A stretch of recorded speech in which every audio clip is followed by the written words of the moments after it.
ഇതിപ്പോൾ എറണാകുളത്തേക്ക് കൊടുത്തേക്കാനുള്ള ഫ്രെയിമാണ്. തലേ ദിവസം തന്നെ റെഡിയാക്കി വെച്ചിരുന്നു. ഇനി കുറച്ചുകൂടി പണിയുള്ളൂ. കാക്കു പുറത്തു പോകുമ്പോൾ അത് ഡെലിവറി ചെയ്യാന്ന് പറഞ്ഞാണ്ട് വേഗം ചെയ്തു. കൊറിയറൊക്കെ ചെയ്യാണ്ടെങ്കിൽ പെട്ടെന്ന് തന്നെ അത് പാക്കാക്കി വെച്ചാൽ ഒരു സമാധാനം ഉണ്ടാവുള്ളൂ. ഇന്നാണെങ്കിൽ കുറച്ച് അധികം മടി പിടിച്ച ദിവസം കൂടിയായിരുന്നു. രാവിലെ ഒരു പണിയെടുക്കാൻ തോന്നണില്ല ഇനി. അതുകൊണ്ട് തന്നെ വെറുതെ ഫോണിലൊക്കെ കളിച്ചുകൊണ്ടിരിക്കുകയായിരുന്നു. പിന്നെ ഇനി കുറച്ച് അത്യാവശ്യം ടൈം വയ്ക്കണേ, വേഗം പണികളൊക്കെ തീർക്കാമെന്ന് വിചാരിച്ചു. അടിച്ചുവാരലും കാര്യങ്ങളൊക്കെ ആദ്യം തന്നെ കഴിഞ്ഞിങ്ങനെ തുടക്കാനൊക്കെയാണ് ഉള്ളത്. ഇതു പിന്നെ നടക്കുന്നത് കാര്യമാക്കണ്ട. ഇപ്പോൾ എനിക്കതൊരു പ്രശ്നമില്ലാതായിക്കണ്. പണ്ട് എനിക്ക് ഭയങ്കര ബുദ്ധിമുട്ടുള്ള കാര്യമായിരുന്നു ഞാൻ തുടക്കണീൻ്റെ അടിയിൽക്കൂടെ ആരെയിലൊക്കെ പോകണമെന്ന്. എന്നാൽ ഇപ്പോൾ ഇസു നടന്ന് അത് എനിക്കൊരു ശീലമായി മാറി. ഇസുവിനോട് ഞാൻ തുടക്കണീൻ്റെ മുമ്പ് തന്നെ പറഞ്ഞിനി വണ്ടികളൊക്കെ എടുത്തേക്കാൻ. ഞാൻ തുടക്കൽ തുടങ്ങിയപ്പം ഓരോന്നായിട്ട് എടുത്തു വെക്കുന്നുണ്ട്. തലേ ദിവസം തെർമോകോളൊക്കെ അകത്തുനിന്ന് കട്ട് ചെയ്തുകൊണ്ട് തന്നെ നല്ലോണം അതിൻ്റെ പൊടിയും കാര്യങ്ങളുണ്ട്. 1-2 പ്രാവശ്യമൊന്നും തുടച്ചിട്ട് ഒരു കാര്യമില്ല. അങ്ങനെ കുറേ പ്രാവശ്യം ആളൊക്കെ തുടച്ചുകൊണ്ടിരിക്കുകയായിരുന്നു. അതിനുശേഷം ഞാൻ പെട്ടെന്ന് തന്നെ ചിക്കൻ കറി ഉണ്ടാക്കി. ഇനി നെയ്ച്ചോറ് കൂടി ഉണ്ടാക്കാമെന്നാണ് വിചാരിക്കുന്നത്.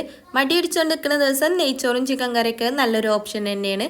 കുക്കറിൽ ഉണ്ടാക്കുമ്പോൾ പിന്നെ വലിയ പണിയും കാര്യങ്ങളൊന്നും ഉണ്ടാവില്ല. പിന്നെ വെറും ചോറൊക്കെ ആണെങ്കിൽ കുറേ കൂട്ടാനും കാര്യങ്ങളൊക്കെ ആകുമ്പോൾ ടൈം അത്യാവശ്യം കളയേണ്ടി വരും. ഞാനിപ്പോൾ സൺഫ്ലവർ ഓയിലും അതേപോലെ നെയ്യും ഇട്ടിട്ട് അത് നല്ലോണം ചൂടായി വന്നതിന് ശേഷം അതിലേക്ക് ഏലക്കായി, ഗ്രാമ്പു, പട്ട അതേപോലെ വല്ലുള്ളി കൂടി ഇട്ടുകൊണ്ട് നല്ലോണം വാട്ടിയെടുക്കുന്നുണ്ട്. വല്ലുള്ളി അധികം വാടിപ്പോണ്ട, കാരണം നല്ലോണം വാടിയാൽ ചോറൊന്ന് കളറ് മാറുന്ന പോലെ ഇക്കാരം. ഇത് പിന്നെ അരിയിടലാണ്. 5 ഗ്ലാസ് അരിയാണ് ഞാൻ ഇടണത്. അതിക്ക് ഇരട്ടി 10 ഗ്ലാസ് വെള്ളം കൂടിയും പറന്നുകൊണ്ട് ഞാൻ നേരെ ഇട്ടിക്കാണ്.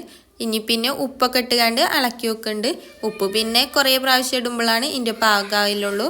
ഞാനിങ്ങനെ കുറച്ചീച്ച ഇട്ടുകൊണ്ട് ടേസ്റ്റ് നോക്കിയതിന് ശേഷം ലാസ്റ്റ് പാകാവോളും കുറച്ചീച്ച ഇട്ടുകൊണ്ട് വെക്കും.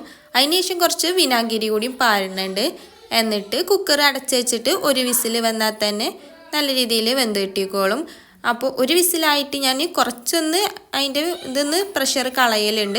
അപ്പോഴാണ് അതിൻ്റെ പാകം കറക്റ്റായിട്ട് വരല്. ഇത് വെള്ളിയാഴ്ചത്തെ ഒരു വീഡിയോ കൂടിയാണ്. കാക്കൊക്കെ ജുമായി വന്നതിന് ശേഷമാണ് പിന്നെ കുക്കർ തുറന്ന് തട്ടക്കാക്കിയാണ്ട് മിക്സ് ചെയ്തെടുക്കണത്. എനിക്ക് കുക്കറിൽ നെയ്ച്ചോറ് ഉണ്ടാക്കാനാണ് ധൈര്യം, അല്ലാതെ തട്ടിലൊന്നും ഞാൻ ഇതുവരെയായിട്ട് ഉണ്ടാക്കി നോക്കിയിട്ടില്ല. അങ്ങനെ ഉണ്ടാക്കുമ്പോൾ വെള്ളം പാകാവോ ഇല്ലെന്നുള്ളതും അതേപോലെ അടി പിടിക്കുമോ എന്നുള്ളതൊക്കെ ഭയങ്കരമായിട്ട് ടെൻഷൻ ആയിക്കാരം. കുക്കറിലാകുമ്പോൾ 1 ഗ്ലാസ് അരിക്ക് 2 ഗ്ലാസ് വെള്ളം എന്നുള്ള രീതിയിൽ പറഞ്ഞാൽ കറക്റ്റ് ആയിക്കാരം. പിന്നെ ഇത് ഒന്ന് ചൂട് വിട്ടിട്ട് കഴിക്കുമ്പോൾ നല്ലോണം വിട്ട് നിൽക്കും. ഞങ്ങൾക്ക് പിന്നെ അതിനുള്ള ടൈമൊന്നുമില്ല. അപ്പോൾ എങ്ങനെ നമ്മളെ വീഡിയോ ഇഷ്ടമായ സബ്സ്ക്രൈബ് ചെയ്യൂലേ.